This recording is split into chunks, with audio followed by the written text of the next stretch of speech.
আমি মন থেকে আনন্দিত।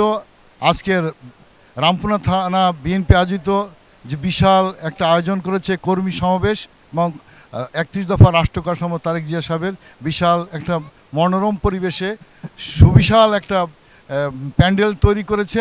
আজকে আমাদের এখানে শহীদ জিয়ার আদর্শের যে সৈনিক তারা থাকবে সবাই।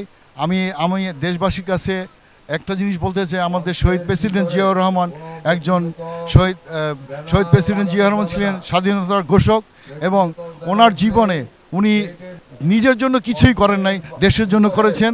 আজকে ওনারই উত্তরসূরি বেগম খালেদা জিয়া, শহীদ দেশনেত্রী খালেদা জিয়া আজকে আমাদের সুস্থ হয়েছেন শুনেছি। লন্ডন থেকে উনি বাংলাদেশে আসার জন্য, আমাদের বাংলাদেশে আসার জন্য সে মন থেকে আগ্রহ প্রকাশ করছেন। আমি মনে করি উনি সুস্থ হলে আমাদের দেশে আসবেন। আমাদের দেশের 20 কোটি মানুষ অধিক আগ্রহে বসে আছে ওনাকে দেখার জন্য। ওনার মুখ থেকে বাংলাদেশের জন্য 2-4টি দেশের উন্নয়নের কথা, ওনার জীবনে যে কষ্ট হয়েছে, যা বাংলাদেশে কোনো জিয়া পরিবার ছাড়া কোনো লোক এত ক্ষতিগ্রস্ত হয় নাই। আজকে তারেক জিয়া সাহেব সুস্থ হয়েছেন। উনি আজকে আমাদের 31 দফা রাষ্ট্র কাঠামো দিয়েছেন। উনি একটা জিনিস রাষ্ট্র কাঠামোতে বলেছেন, যে দলেই আসুক 2 মেয়াদের বেশি প্রধানমন্ত্রী থাকতে পারবে না।